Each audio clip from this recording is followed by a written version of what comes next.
Here's check on stories we're following for you today on Robin Hood Radio. Our forecast, well, looks like we're going to have a nice day today. We'll get the details coming on that in a few minutes. Connecticut Governor Ned Lamont has refused to budge on requiring bus drivers to get vaccinated against COVID-19 or tested weekly, despite the possibility his mandate could worsen the state's driver shortage. Lamont ruled out pushing back Monday's deadline for school bus drivers to either get a schedule or first dose of a vaccine, or alternatively produce negative test results at least once a week to give drivers more time. The same applies to state employees in the executive branch, pre-K through 12 teachers and school staff, and child care workers covered under the same emergency order. Lamont said he does not expect any problems getting students to school today due to bus drivers refusing to comply with his vaccine or testing mandate. Meanwhile, the governor says Connecticut is prepared to deliver Pfizer COVID-19 booster shots even in larger numbers after the U.S. Centers for Disease Control and Prevention endorsed the extra shot for more Americans than anticipated. Lamont said the state will adapt its distribution plans after the CDC authorized Pfizer-BioNTech boosters for essential workers, in addition to older and medically vulnerable Americans. He said the state has ample COVID-19 vaccine administration capabilities to handle the increased number of Connecticut residents who will become eligible for a Pfizer booster once they are 6 months past their last of initial 2 Pfizer doses. While Cornwall is known for its iconic covered bridge, another bridge has been the focus of townspeople over the past year. The refurbishment of the smaller bridge on Cogswell Road has brought out a lot of concerns. Both neighbors of the span and those from other parts of town have expressed dismay that the historic structure no longer has its original charm and appeal. They object to the heavy galvanized steel that replaced the stone. The topic was again raised at this week's Board of Selectmen's meeting when First Selectman Gordon Ridgway said he'd met with Bruce Bennett, who is part of the group seeking modifications to the current look. Quote, "I didn't support the requests in our conversation," end quote, said Ridgway. Quoting here, "I ran their recommendations before an engineer who didn't think it was a good approach," end quote. Sparks flew at the Planning and Zoning Commission meeting last week in Norfolk when First Selectman Matthew Riska filed an incomplete application for a special permit use for the transfer station property for processing materials. Riska contested Land Use Officer Michael Halloran's assertion that a special exemption is needed for the site, arguing the land has been owned by the town since 1886 and has been used for a town farm, landfill, transfer station, and a location to store materials and get road maintenance. He said all those uses predate zoning, which would make them grandfathered uses. Halloran said Riska was informed that a special permit is needed, as well as a permit from the Inland Wetlands Commission. Riska insists the wetlands are not an issue at the site, and he will not apply for that permit. Dutchess County ended a summer soured by deadly spikes in COVID-19 cases with optimism. For the first time since August 12th, the county's number of active cases dipped below 700 at the start of the week and remained there through Wednesday, the first day of fall. The trend comes as temperatures begin to drop, daylight shortens, and residents are entering a period in which more events will be held indoors, which health officials say can contribute to a greater risk of virus spread. Columbia County has announced completion of an energy efficiency project at the County Public Safety Building that carries significant environmental benefits and cost savings for taxpayers. The $2.7 million project, completed on time and on budget, will result in annual savings of over $138,000 and is expected to pay for itself over the life of the project, financing with annual energy reductions. In addition, utility contributions to the Energy Savings Project will add another $80,000 in savings for that project. The Berkshire Taconic Community Foundation has a new grant cycle for Bridging Divides, Healing Communities Initiative. Awards aim to help put new community building ideas into motion. The foundation will award grants of up to $3,000 to support small-scale community-based actions such as virtual forums, service projects, and artistic and cultural activities. The Bridging Divides, Healing Communities initiative includes a firm challenge with $3,500 in cash prizes, now open to young people ages 14 to 24 at youthfilmchallenge.com, and a recent speaker series on topics of the race, social cohesion, and the media's role in polarized times. The Blessing of the Animals, which is held at the Roloff Jansen Historical Society, has been postponed till next year. The Blessing of the Animals was postponed as an outbreak of highly contagious canine influenza is taking place in New York State.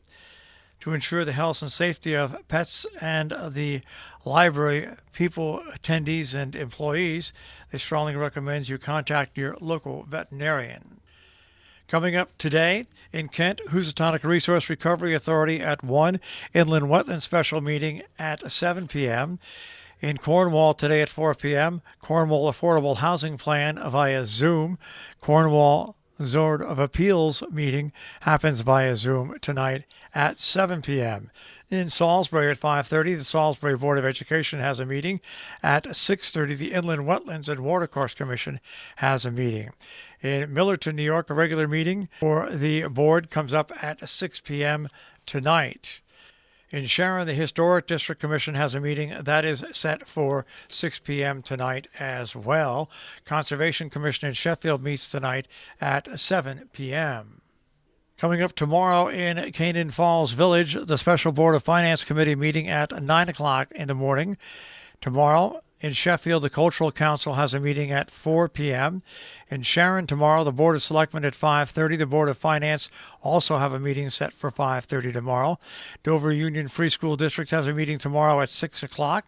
In Cornwall tomorrow, the Economic Development Committee meets at 7:30 p.m. The Sharon Hospital and New Vance Health will host a community update from 5:30 till 7 p.m. on Wednesday via Zoom live stream video. The president, Dr. Mark Herco, and members of the leadership team at New Vance Health and Sharon Hospital will share important updates regarding new investments and transformative plans for the future. Participants are encouraged to submit questions in advance by emailing Sharon Hospital at newvancehealth.org or calling 845-554-1734. A copy of the digital presentation will be accessible on their website following the event. For more information, 845-554-1734. In Dover on Wednesday, the town board has their regular meeting. A special meeting of the town board of Hillsdale will be happening on Wednesday at 6 p.m. via Zoom. Weebatuck School District meets on Thursday, a financial aid night at the high school library at 6 p.m. Salisbury Congregational Church presents their Meeting House Music Meditation, a half hour of music for quiet reflection, free to the public at 12 noon on Friday. It's held at the Salisbury Congregational Church in Lakeville. Also, a reminder that on Friday, October 1st, Friday, October 15th, and Friday, October 29th, Region 1 has permission to give vaccinations. Each one of those clinics will be held at the high school from 3 till 7 p.m., offering all three vaccines, Pfizer, Moderna, Johnson & Johnson, as well as a booster vaccination for eligible populations, according to the CDC. Haystack Book Festival takes place in Norfolk at the library Friday, Saturday, and Sunday. Live streaming and in person. For more information, you can go to facebook.com Haystack Book Festival. The Stockbridge Library has their annual book sale on October 1st, 2nd, and 3rd at the library front lawn, Main Street in Stockbridge, stockbridgelibrary.org. The Ancramdale, and Boston Corner Hamlet planning groups invite you to an informational meet and greet party on Saturday from 4 till 6 at the Surface Library on Route 7 next to the Ancram Post Office in Ancram, New York. Because of COVID, they're erring on the side of caution, asking you to bring your favorite beverage and snack for your own consumption, along with a mask if you wish to enter the gallery. RSVP to corcoran@gmail.com.